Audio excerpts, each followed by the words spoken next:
Very much, and I think it's been a really important meeting, and I'm very pleased to be speaking here actually on behalf of Brisma's Campaigns, which is one of the co-sponsors and co-organisers of the meeting and the tour that's coming up.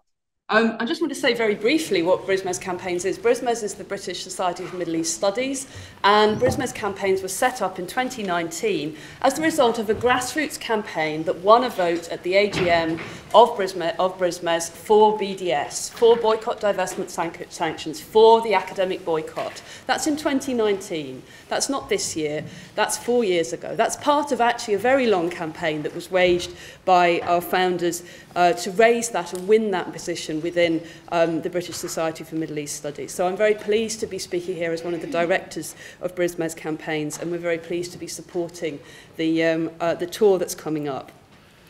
But also, I'm a UCU activist. I'm a member of UCU, I'm the communications officer for Cambridge UCU, and I wanted to share very briefly some of the experiences we've had in Cambridge since over the last few months.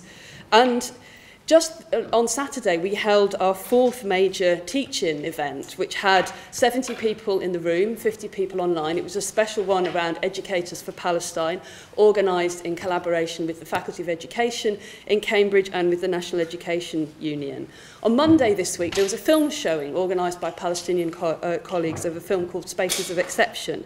Then yesterday, around 140 students packed out a lecture theatre in the law faculty for an event that was organised by our PALSOC. We've held walkouts that have had hundreds of people involved, and we've debated and discussed the issues in our UCU branch meeting. We actually had 3 meetings around motions on Palestine where we had sharp debates, but we won a position in solidarity with the Palestinians and confirming our support for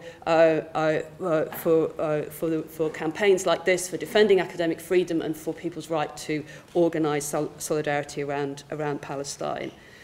Organising through UCU has been important, and solidarity and coordination with students has been vitally important. It's also true that we've faced significant pushback and sometimes repression.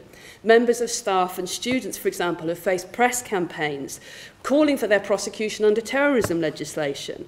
We've had colleges in Cambridge making suggestions or bringing up the word prevent in order to try and intimidate people into calling off Palestine solidarity events, and sometimes temporarily succeeding, although the last time they did that we came back and organised a much bigger event later. Students and staff who are Palestinian, Arab and Muslim have faced racism and discrimination, yet the campaign has grown stronger. And what unlocked this process, I would argue, is actually meetings like this. It was the teach-in that we had back in October, in late October, where we had 200 people packed into a room which held 140. We turned away another 100 at the door.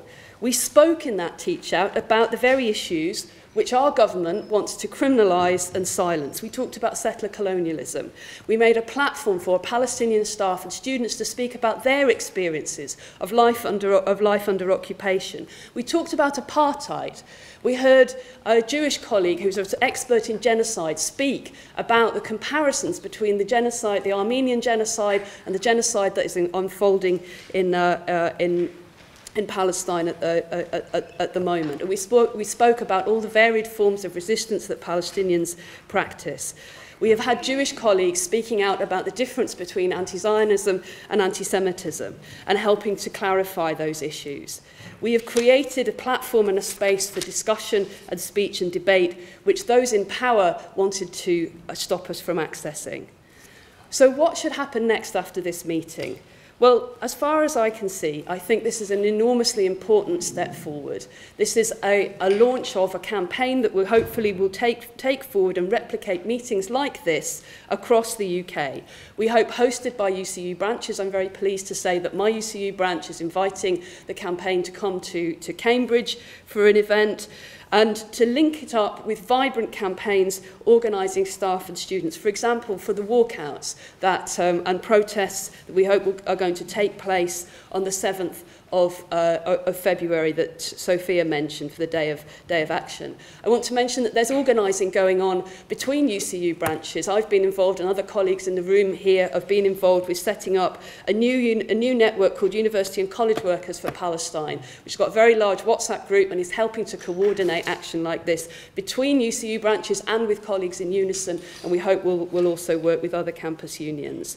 We want to give a boost, and it's very important that we do this, to organising for BDS and a space for Palestinian voices and pro-Palestinian voices to be heard. So what can you do? Very concretely, you can host an event in this tour. Get in touch if you would like to invite us to help organise something on your campus. And also, we need funding, we need support. You can make a donation which will help towards the cost of the tour, including expenses for Palestinian speakers in particular, to go up and down the country and take this message. You can go to the Brick Up website where you'll find a Just Giving page where you can do that, and we'll be emailing everybody who has signed up for this event afterwards. So finally, just to sum up, what we do really matters. It matters for our colleagues in Palestine and their students, and it matters for ourselves. One of the most moving things that I heard after the teach-in that we organised back in October was one of the student organisers came up to me and said, "I have never been in a lecture like that." And she was right, because you could hear a pin drop. 200 people crammed into a room, hearing things that many of them had never heard before in their lives, voices that had been silenced for them or they'd been cut off from. And they were absolutely entranced at the possibility of learning that brought forward. And this was a space that we created. It wasn't one the university created. We took that space and we created it for ourselves. So let's go forward from this meeting to work towards transforming our universities and colleges from being subcontractors to the Israeli war machine or zones of repression and racism into liberated spaces truly open for education for all.